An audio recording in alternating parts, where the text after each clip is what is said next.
Olá, meu nome é Rodrigo, sou trabalhador da Sociedade Espírita Bezerra de Menezes. Estou aqui para falar sobre o tema Caminhar com fé, superando os medos. Antes, porém, de desenvolvermos sobre essa temática, vamos pedir ao Pai, de profundo amor, que ampare os nossos esforços de esclarecimento, que estes esforços, além dos conhecimentos, possam também nos proporcionar a paz, a tranquilidade, a fé, o otimismo, a esperança e a felicidade que nós tanto almejamos para nós e para todas as pessoas. Para introduzirmos, então, a nossa temática, é importante lembrar que Sueli Schuber, no livro Transtornos Mentais, escreve que, segundo o psicólogo já desencarnado, Rollo May, a humanidade estaria vivenciando a era da ansiedade. Esta condição seria decorrente das constantes e das rápidas transformações que aconteceriam nos dias de hoje, que acabam gerando uma permanente instabilidade social, econômica e de outras ordens, da competitividade, da perda de valores familiares e religiosos e de um conjunto de outras situações. Mas como caracterizar a ansiedade? Ainda segundo Sueli Schuber, a ansiedade pode ser definida como a expressão corporal daquela pessoa que se esforça para se adaptar a uma nova situação na sua vida. Esta situação pode ser um novo emprego, o término de um relacionamento conjugal, uma doença e de um conjunto de outras situações. Independentemente, porém, da situação externa com a qual nós podemos relacionar a ansiedade, de maneira geral, ainda segundo Sueli Schuber, esta condição está associada ao medo. É evidente que as pessoas possuem medos de coisas diferentes e os nossos medos podem ser conscientes ou inconscientes. Mas, segundo a mencionada autora, o medo é o sentimento humano que se expressa por meio da ansiedade. Não devemos, contudo, tomar a ansiedade e o medo necessariamente como elementos ruins, como elementos negativos para os seres humanos. Em tempos pré-históricos, por exemplo, o medo fazia com que nós nos colocássemos numa posição de expectativa, de ansiedade, para fugirmos diante da presença de um grande animal. Ainda nos dias de hoje, muitas vezes, é a ansiedade e o medo que fazem com que nós nos esforcemos ainda mais para mantermos os nossos empregos, para passarmos numa prova. Então, para muitos autores, o medo pode ser caracterizado como a mais primária de todas as emoções humanas. Nesse sentido, apesar dos limites frágeis, ou dos limites tênues, é fundamental nós tentarmos diferenciar aquilo que pode ser concebido como a ansiedade normal da ansiedade patológica. Então, é bastante natural e muitas vezes até saudável que nós nos sintamos ansiosos, com um pouco de medo, antes de uma prova, no início de um novo trabalho. No entanto, não importa o desafio que a vida nos apresente, a ansiedade normal é aquela que nos leva não apenas a enfrentarmos o desafio que a vida está nos colocando, mas também mobilizarmos todo o conjunto de recursos que nós temos à nossa disposição para conseguirmos superar este desafio e, após a sua superação, passarmos a desfrutar de uma condição de maior felicidade ou de maior satisfação existencial. Sistematicamente também, esta nossa disposição para enfrentarmos os desafios que a vida nos coloca e superarmos as dificuldades que nos são apresentadas, está associada a um nível de confiança e a esperança de que nós seremos capazes de superar estes desafios. Em sentido diverso a este, a ansiedade patológica pode ser definida como uma reação desproporcional aos fatos, às situações que a vida nos apresenta. Então, diante de uma determinada situação, nós tendemos a ter tanto medo que, ao invés de enfrentarmos este desafio, nós ou paralisamos, ou até mesmo fugimos do desafio que a vida está nos apresentando. Então, aí nos casos mais simples, nós temos a vergonha, a timidez exagerada, mas avançando para situações mais complexas, nós temos aquelas pessoas que não apenas não confiam em si mesmas, mas muitas vezes também acabam adotando uma atitude de tanta crítica em relação a si mesmo, que acabam adotando atitudes autodestrutivas, tal como as mutilações, arrancar os próprios cabelos e as unhas, cortar-se, e nos casos ainda mais extremos, de fugirmos dos desafios que a vida nos apresenta, temos o suicídio. Nos dias de hoje, estes transtornos da ansiedade recebem distintas denominações. Nós temos o transtorno do pânico, a agorafobia, o transtorno do estresse pós-traumático, o transtorno obsessivo-compulsivo. No entanto, todos estes elementos que caracterizam a ansiedade e o medo nos permitem também compreender por que, na atualidade, a atual pandemia causada pelo novo coronavírus tem gerado tanta insegurança, tanta ansiedade, tanto medo num conjunto de pessoas. Estamos vivendo uma época em que ainda nós formulamos muitas perguntas, mas para nem todas estas questões nós já temos respostas ou temos respostas definitivas. A humanidade será capaz de desenvolver uma vacina contra o coronavírus? Por quanto tempo o vírus permanece no ambiente em condições de infectar as pessoas? Por quanto tempo ainda durará este estado de distanciamento social? Durante este período, nós manteremos os nossos trabalhos, a nossa renda e condições de subsistência? Por quanto tempo o nosso sistema de saúde estará preparado para acolher, para cuidar em leitos de UTI todos os enfermos?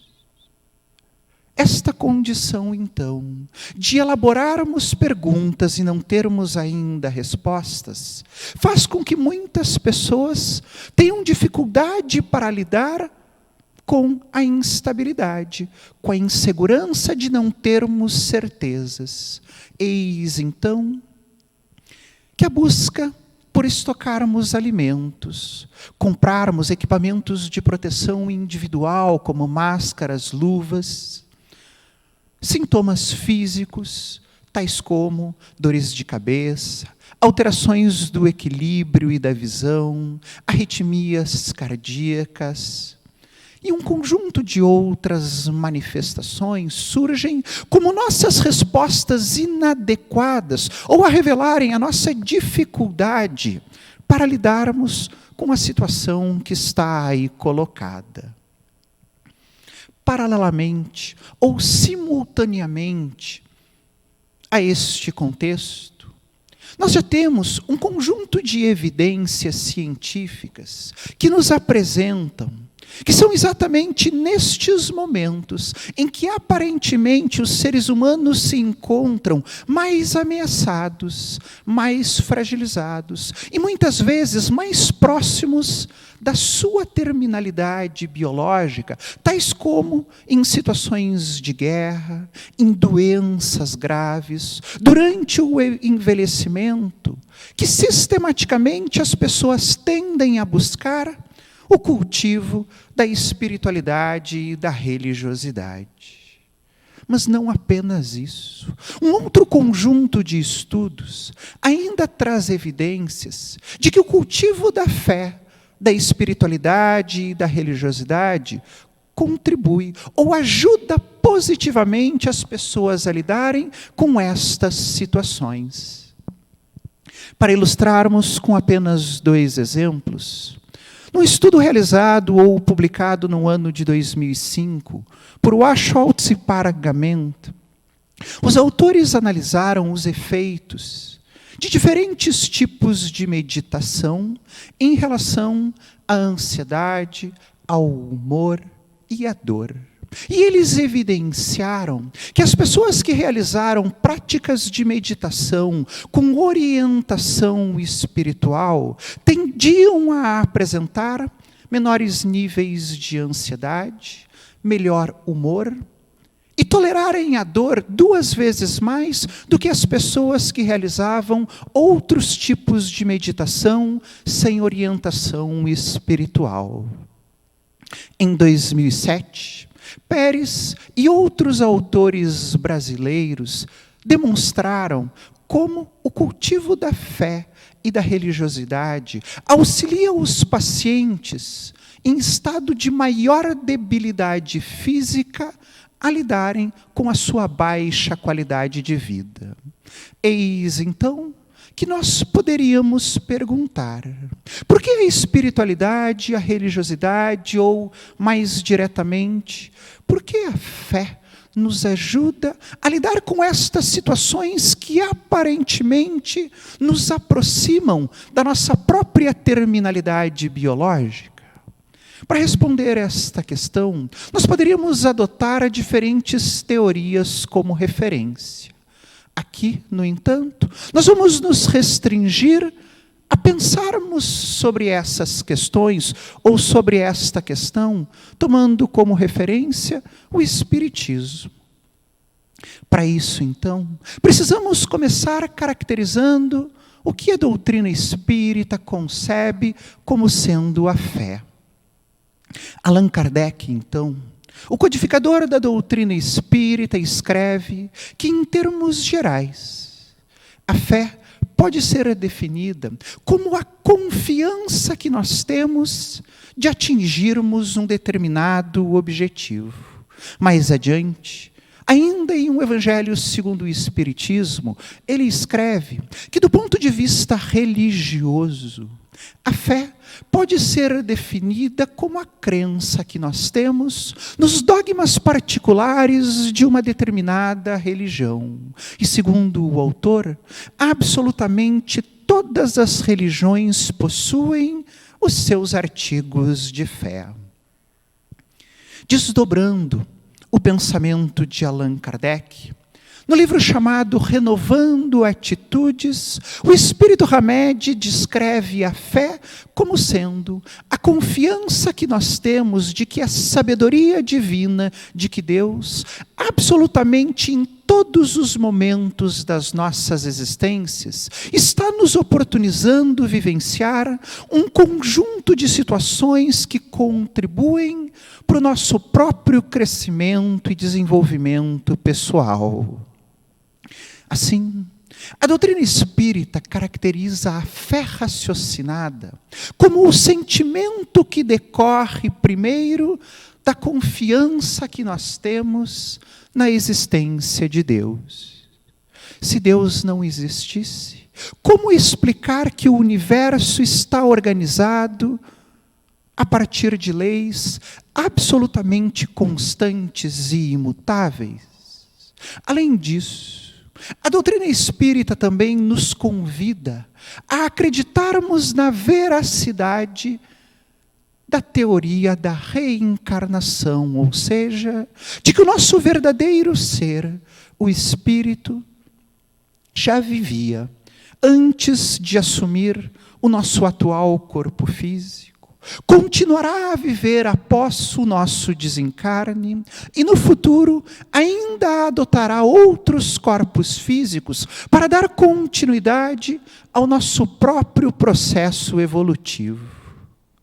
A crença na existência de Deus e a veracidade ou a crença na veracidade da teoria da reencarnação, que decorre não apenas dos comunicados dos espíritos que já desencarnaram, mas também de um conjunto de argumentos lógicos que nos fazem refletir sobre por que as pessoas nascem em condições tão diferentes umas das outras. Algumas nascem pobres, outras nascem ricas. Algumas nascem com doenças que serão incuráveis ao longo de toda a sua encarnação. Outras nascem absolutamente saudáveis. Todas estas questões nos levam, então, não apenas a confiarmos na existência de Deus, mas acreditarmos também que o Pai Maior é um Pai de infinito amor e de infinita justiça. Assim, que as calamidades, que as grandes dificuldades pelas quais a humanidade passa, não são castigos ou punições divinas, mas são experiências que esta inteligência divina nos oportuniza, para que nós possamos melhor nos conhecermos e melhor também conhecermos as leis que regem a nossa própria existência. Isso tudo faz com que nós também passemos a acreditar que não importa a situação difícil, não importa o obstáculo, o desafio que a vida nos apresente, em momento algum nós jamais estamos sozinhos, nós nunca estamos desamparados. Ao nosso lado sempre há um Pai que muito nos ama e que dispõe de solução para absolutamente todos os desafios e todos os problemas que a vida possa nos apresentar. Em todas estas oportunidades, Deus apenas quer que nós nos conheçamos melhor, que nós nos desenvolvamos, que nós aprendamos sobre a nossa própria vida e o funcionamento geral do universo, das leis que o próprio Pai criou. Eis, então, que neste momento nós podemos passar a refletir o que, então, esta pandemia causada pelo novo coronavírus poderia nos ensinar? Ou quais reflexões esta pandemia está nos convidando a realizar? Sem dúvida, há muitas reflexões que nós podemos fazer. Aqui, porém, vamos realizar apenas duas. A doutrina espírita afirma que a humanidade, em detrimento dos valores espirituais, tem assumido para si mesma a crença de que a felicidade e de que a sua segurança decorre da posse de riquezas materiais, do poder mundano e dos gozos que estão relacionados exclusivamente aos nossos próprios corpos. No entanto, esta pandemia tem nos demonstrado que estes valores, ou que estas crenças nossas, não têm sido suficientes para nos proporcionarem uma maior segurança, uma maior alegria, uma melhor condição de lidarmos com esta situação que está aí ocasionada ou desencadeada por um vírus microscópico. Neste momento, então, constatamos que o poder humano, que as riquezas, que os gozos materiais não têm livrado pessoas ou países, dos problemas que decorrem da pandemia causada pelo coronavírus. O que nos resta, então, quando tudo aquilo no qual sempre nós acreditamos, ou que sistematicamente nós estamos buscando ao longo das nossas encarnações, de uma hora para outra, se evidencia que nada disto nos proporciona a felicidade e a segurança que tanto nós almejamos? Muito pouco ou quase nada nos resta. Eis então que do fundo da nossa memória vai surgindo Jesus, retornam as suas palavras que nos lembram: o meu reino não é deste mundo. Não depositeis a sua segurança e a sua felicidade onde a ferrugem e as traças possam corroer. Esta a primeira reflexão que esta pandemia nos convida a realizar. Uma outra decorre da pergunta: como está a qualidade da nossa própria fé? Ou qual é a fé que nós cultivamos? Pesquisas realizadas aqui no nosso país indicam que aproximadamente 97% da população brasileira menciona acreditar em Deus. Mas em qual Deus nós confiamos? Em qual Pai nós acreditamos? Será de fato em um Pai que é todo amor, que é um Pai educador, que organiza as nossas próprias existências para que nós possamos nos tornar pessoas melhores, mais caridosas, mais amoráveis, que melhor compreendemos as leis que regem o nosso universo? E se assim é, se é nesse Pai de amor, sobre o qual Jesus veio nos falar que nós acreditamos, por que tanto medo? Por que tanta insegurança? Por que tanto negativismo neste contexto? Ou nós ainda acreditamos em um Pai que é vingativo e que nos castiga? Ou ainda é um Pai no qual nós somente lembramos nos momentos felizes das nossas existências, quando, por exemplo, conseguimos comprar um carro novo? Muito obrigado, Pai, por esta nova aquisição, ou uma bolsa, ou uma casa, ou quando apenas situações boas acontecem conosco. Mas esta fé, que atinge a sua plenitude nos espíritos superiores, assim como todas as aprendizagens humanas, precisa ser voluntariamente buscada por cada um de nós. Da mesma forma, como absolutamente ninguém aprende a escrever belas poesias, sem antes se esforçar para escrever as primeiras letras e as primeiras sílabas, ninguém desenvolverá a fé, assim como ninguém conquistará a plenitude e o conhecimento de outras ciências, da medicina, da engenharia, do direito, ou quaisquer outros conhecimentos, ou quaisquer outras habilidades, sem voluntariamente buscar, sem efetivamente se esforçar. A doutrina espírita nos faz refletir que para nós conquistarmos então esta fé, que nos proporciona segurança, que nos proporciona paz nesta existência e também no plano espiritual, nós precisamos ou deveríamos considerar no mínimo 3 elementos. O primeiro deles é exatamente este, ou seja, ainda que a fé seja um ímpeto, um impulso humano que foi colocado pelo Pai na nossa intimidade, ninguém fará este germe se desenvolver sem voluntariamente buscar, sem voluntariamente tentar compreender como o universo funciona, ou por que nós estamos aqui? Qual é o objetivo, qual é o significado das nossas próprias existências?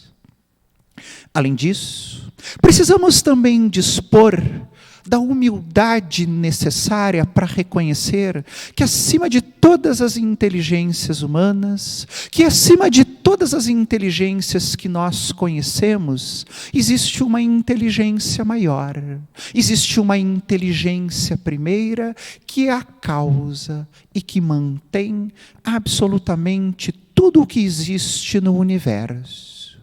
Esta inteligência nós denominamos Deus.